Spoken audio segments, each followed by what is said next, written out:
الذي خلق الموت والحياة ليبلوكم أيكم أحسن عملا। আমি মানুষ বানাইছি দুইটা কারণে। কয়টা কারণে? দুইটা কারণে আমি মানুষ বানিয়েছি। এক নম্বর, লিয়াবুলুকুম, আমি তাদেরকে পরীক্ষা করবই করব। আইয়ুকুম আহসানু আমালা, দুই নম্বর, তারা আমার কেমন ইবাদত করে, আমার দাসত্ব করার জন্য, আমার গোলামি করার জন্য, আমার ইবাদত করার জন্য আমি তাদেরকে বানিয়েছি। আয়াতের ইঙ্গিতে আল্লাহ পাক রব্বুল আলামিন বলেন, وَلَنَبْلُوَنَّكُمْ بِشَيْءٍ مِّنَ الْخَوْفِ وَالْجُوعِ وَنَقْصٍ مِّنَ الْأَمْوَالِ وَالْأَنفُسِ وَالثَّمَرَاتِ وَبَشِّرِ الصَّابِرِينَ।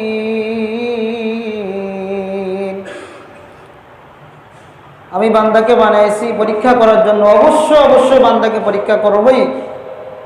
তার মধ্যে এক নম্বর পরীক্ষা করব তাদেরকে ভয় দিয়ে।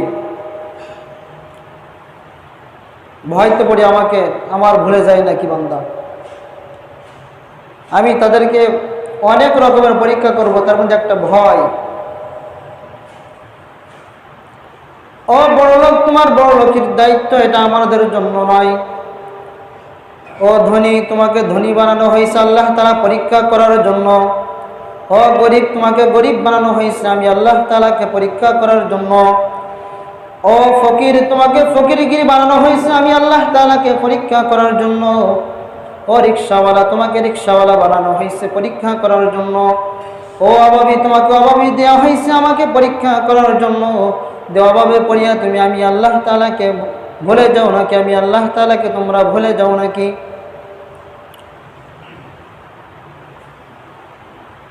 দুনিয়ার ভিতরে অনেক রকমের পরীক্ষা চলতেছে, অনেক রকমের ধোঁকা চলতেছে। এর ভিতরে আল্লাহ তাআলা আয়াতগুলো কিন্তু জানায় দিয়ে রাখছেন যে আমাকে ভয় করতে হবে।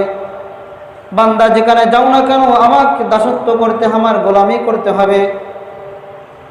যখন পুকুরের ভিতরে আপনারা বসি, যখন মাছ মারতে যান, পুকুরের মাছগুলো সকলেই ডেকে ডেকে বলে, দেখ না সুন্দর খানা দিয়েছেন, বস্যির মধ্যে আমরা বসায় দেই। বস্যির ভিতরে একটা সুর যখন বসায় দিই আমরা, ওরা কিন্তু দেখতেই পাই না ওর ভিতরে একটা কাঁটা যুক্ত আছে, যেটা খাইলেই তাদের গলার ভিতরে ডাইকা ঢুকে যাবে।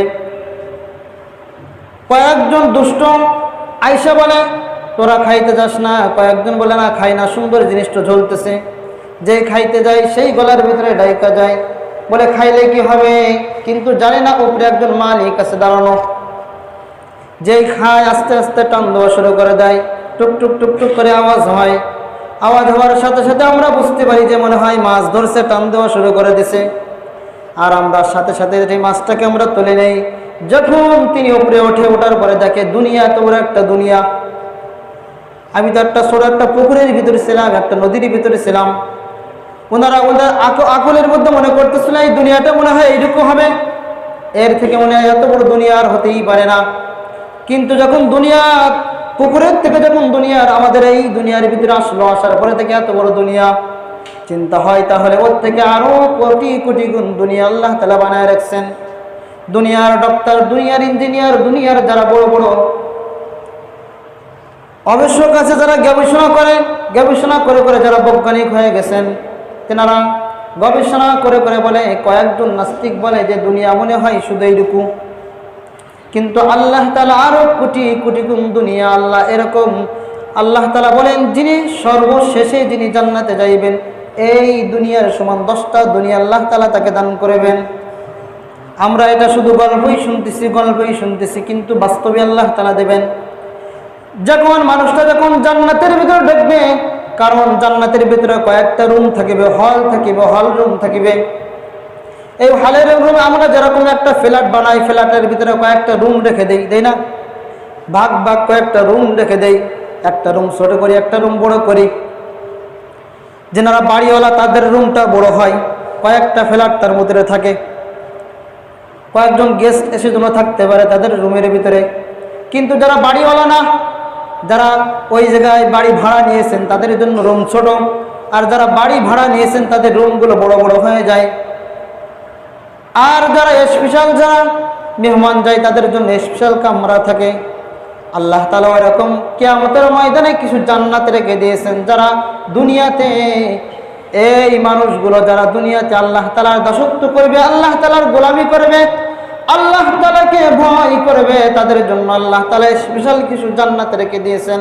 তাদেরকে গেস্ট হিসাবে আল্লাহ তাআলা স্বাগতম দিয়ে দিয়ে তাদেরকে ওই জায়গায় ঢুকায় দিবে, স্বাগতম দিয়ে দিয়ে ঢুকায় দিবে।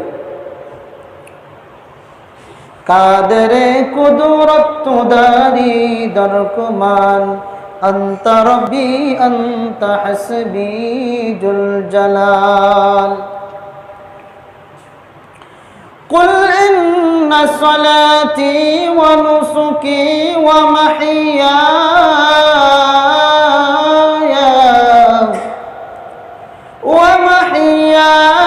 ওয়া মামাতি লিল্লাহি রাব্বিল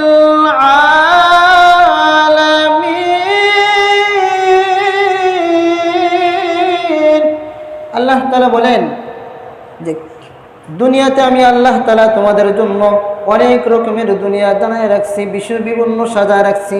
এই জীবন এই মরণ সবকিছু আমার জন্য।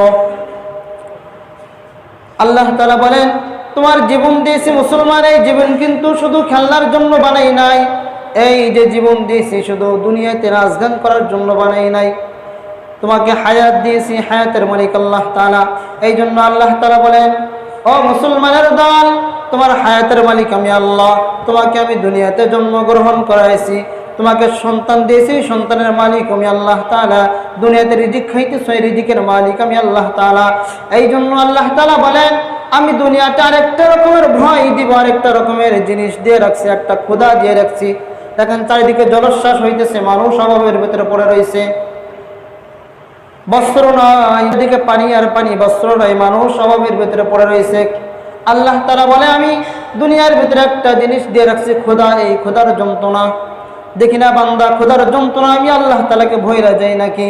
এক শ্বাস দুই শ্বাস খাইতেছে না বান্দা, তারপরও দেখি আমাকে ভুলে যাই নাকি? রাতে খানা নাই, দিনে খানা নাই, রাতটা, তারপরও দেখি বান্দা আমাকে ভুলে যাই নাকি? কত মানুষ জবানের ভিতরে বলেন আল্লাহ তাআলা শুধু আমাকে অভাব দিল, আর কারোর কি দিতে পারে না? দুনিয়ায় কত মানুষ না আছে আল্লাহ তাআলা আমাকে কেন অভাব দিল? আমার সামনে অনেকজন 5 তলা বিল্ডিং দিয়ে রাখছে, 1 তলা বিল্ডিং দিয়ে রাখছে, আমার তো মাটির ঘর। আমাকে কোন আল্লাহ তাআলা এত সুন্দর করে দিলেন না তাদের মতন? একটু খবর নিয়ে দেখিয়েন তাদের ভিতরে কত দুঃখ আছে। যার কাছে টাকা আছে তার ভয় চোর ডাকাতের ভয়, যার কাছে টাকা নাই তার কোনো ভয় নাই। এই জন্য খলিফাতুল মুসলিমিন ওমর ফারুক রাদিয়াল্লাহু তাআলা আনহু অর্ধ পৃথিবীর যখন বাদশা ছিলেন, উনি খোলা আসমানের তিনি শুয়ে থাকতেন, কোনো ভয় নাই, রাত্রে কোনো গার্ড লাগতো না, সরাসরি চলে যাইতো। আর আমরা এখন 1 তলা 2 তলা বিল্ডিংয়ের মালিক হয়ে গেলে আমাদের পাশে কেউ যাইতে পারে না। আমি তো অনেক টাকার মালিক হয়ে গেছি, গ্রামের ভিতরে আমার মতন ধনী আর কেউ নাই। এই মানুষ আল্লাহ তাআলা আপনাকে ধনী বানাইছেন এটা পরীক্ষা করার জন্য, যে আপনাকে আমি টাকা দিয়েছি, পয়সা দিয়েছি, আপনার পাশে একজনকে গরিব বানায় রাখছি। আপনি প্রতিদিন গোশ ভাত খাইতেছেন, একদিন খোঁজ নিতে হবে যে উনি কে খাইতেছে। যদি আপনি প্রতিদিন গোশ ভাত খাইতে থাকেন আর পাশের বাড়ির মানুষদের আপনি খবর না নেন, আপনি খাঁটি মুসলমান হতে পারবেন না, মুত্তাকি হতে পারবেন না। আল্লাহ তাআলা এই জন্য আপনাকে টাকা দিয়ে আল্লাহ পরীক্ষা করতেছেন, আর ওকে গরিব বানায় পরীক্ষা করতেছেন। গরিবে পড়ে আল্লাহ তাআলাকে ভোলা যাইবে না, কোটিপতি হইলেও আল্লাহ তাআলাকে ভোলা যাইবে না। কোটিপতি হইলে আল্লাহ তাআলার সামনে সিজদায় পড়িয়া যাইতে হবে, আল্লাহ এই গ্রামের ভিতরে আমার মতন ধনী কেউ নাই, আমার মতন বড় লোক কেউ নাই। আল্লাহ আমি যেন মানুষদের সাহায্য করতে পারি, আমার এই টাকাগুলো যেন আল্লাহ যে টাকা দিয়েছেন এই টাকাগুলো যেন আমি গরিবদের মাঝে বিলায় দিতে পারি।